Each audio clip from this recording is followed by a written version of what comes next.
Saat Junyu sedang mabar dan hendak terjun ke Paradise Resort, temannya mengabarkan ada peristiwa besar 5 menit yang lalu. Ia segera menyalakan TV di ruang tamu, namun sinyalnya mendadak hilang.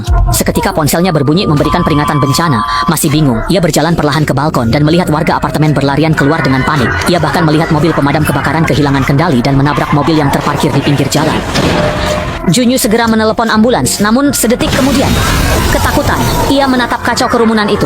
Sementara itu, seorang gadis pulang sekolah teriak memanggil ibunya. Sang ibu segera memeluknya, namun ternyata gadis itu terinfeksi dan sedetik kemudian, gadis itu menerjangnya ke lantai dengan ganas. Dia tersadar oleh ketukan pintu, lalu mengintip lewat lubang pintu, tapi tak ada siapapun. Saat Junyu membuka pintu, seorang asing menerobos masuk mengaku tetangga. Meski Junyu tak pernah melihatnya, Junyu menarik kerahnya untuk mengusirnya. Namun pria itu memohon tinggal karena di luar kacau oleh orang terinfeksi. Sambil mengulur waktu, ia izin ke kamar mandi. Tiba-tiba terdengar siaran radio bahwa gigitan virus akan menguasai otak lewat darah. Saat Junyu membuka laci, pria itu keluar dari kamar mandi. Junyu menodongkan pisau agar pria itu pergi. Pria itu memohon tinggal sejam, tapi Junyu menanyakan luka di tangannya. Saat sadar, pria itu menghapus darahnya, namun matanya memerah. Junyu mengusirnya, sementara pria itu melihat matanya berdarah di cermin. Ia mulai bermutasi dan tulangnya berderak. Junyu ketakutan, lalu pria itu mencoba keluar tapi terlambat. Tiba-tiba ia menerjang Junyu. Junyu mendorongnya keluar dan menutup pintu, lalu memukul tangan pria itu dengan punggung pisau. Setelah berhasil mengusir pria itu, ia melihat pria tersebut tewas dimakan zombie besar di luar. Dengan takut, ia melihat lantai penuh darah. Ia segera mengganjal pintu dengan kulkas. Namun saat mencoba menelepon bantuan, sinyal hilang. Tiba-tiba ada pesan dari keluarganya agar ia tetap bersembunyi menunggu bantuan. Ia pun mulai mendata sisa makanan. Besoknya, ia mengunggah foto dirinya memegang papan pesan ke media sosial. Di aplikasi, ia melihat orang nekat bergelantungan di jendela demi sinyal lalu terjatuh. Lewat TV, ia melihat zombie meraung ke arah wanita. Ia pun menerbangkan drone dan melihat apartemen penuh zombie tanpa penyintas. Malamnya, suara tembakan membangunkannya. Seorang polwan sedang melawan zombie. Namun ia akhirnya tewas diterkam karena suara pistolnya memancing lebih banyak massa. Junyu yang biasanya penakut pun akhirnya tak bisa menahan diri. Ia mulai berteriak. Dia berteriak keras, berusaha menarik perhatian para zombie agar menjauh, tapi para zombie sama sekali tidak terpengaruh. Malah teriakan itu justru menarik zombie ke arahnya. Seekor zombie bertubuh besar mendobrak pintu kamar. Junyu berusaha menahan pintu dengan kulkas, tapi kekuatan zombie itu terlalu besar. Pada saat itu juga, ia mendapat ide, dengan cepat melompati pagar keluar.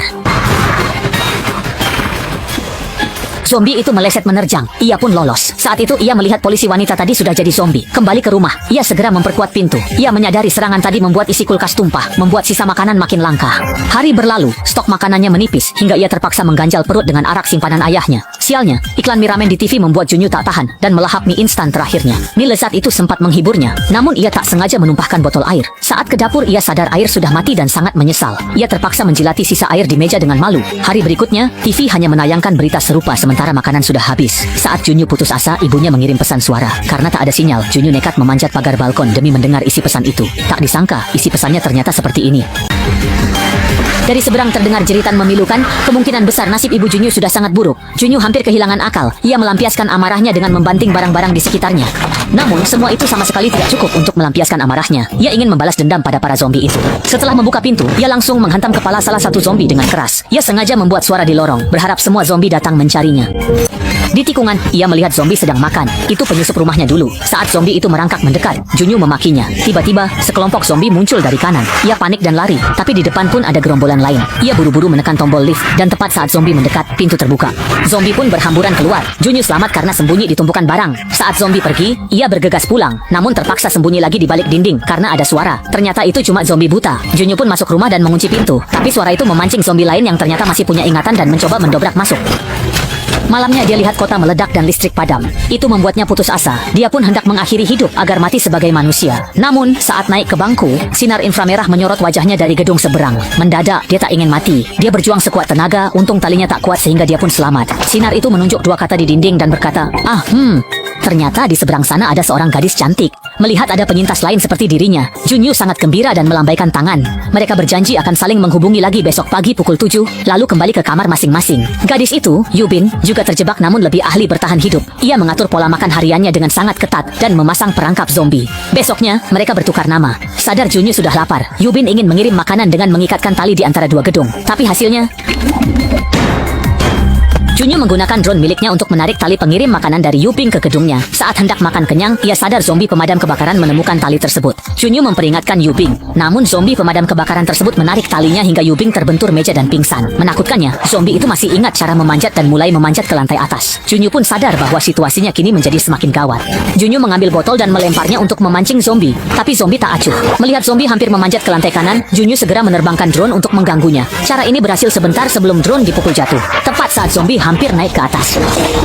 Untungnya Yubing bangun tepat waktu saat hujan deras turun. Mereka segera mengumpulkan wadah untuk menampung air. Sementara Yubing mengamati dengan teropong. Lantai 8 salah satu gedung tampak kosong. Persediaan makanan pun menipis. Untuk bertahan hidup, mereka harus mencari makan. Malamnya, supaya senyap, Junyu membalut kaki dengan handuk, membawa tongkat bisbol, lalu keluar. Di lorong, ia mengambil kunci dari jasad tetangga dan masuk ke rumahnya. Ia melihat seseorang terbaring di kamar, melempar sepatu ke arahnya, namun tidak ada reaksi. Ia menggeledah ruangan.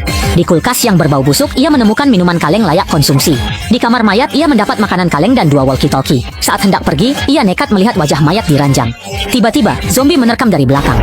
Junyu menjadikan mayat itu tameng guna menghindari gigitan. Ia lari sekencang mungkin kembali ke rumah, lalu melahap hasil buruannya. Makanan paling mengenyangkan baginya belakangan ini. Usai kenyang, ia mengirim kotak berisi walkie-talkie dan sisa makanan ke prajurit muda via tali. Besoknya, prajurit itu berterima kasih lewat radio. Junyu terharu mendengar suara manusia lagi. Sejak itu, mereka rutin mengobrol. Tanpa dukungan ini, mungkin mereka sudah menyerah. Suatu hari, terdengar suara seperti hujan. Saat Junyu hendak menampung air, jendela menunjukkan langit cerah. Ternyata itu suara langkah kaki zombie.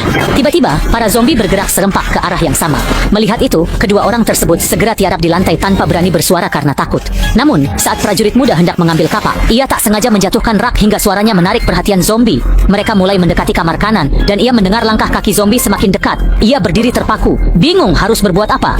Dalam panik, Junyu bertanya nomor rumahnya. Tepat saat zombie sampai di depan pintu, terdengar suara telepon dari rumah sebelah yang mengalihkan perhatian mereka. Ternyata Junyu menelepon tetangganya. Prajurit muda itu pun bernapas lega dan terduduk di lantai karena banyaknya zombie di sana.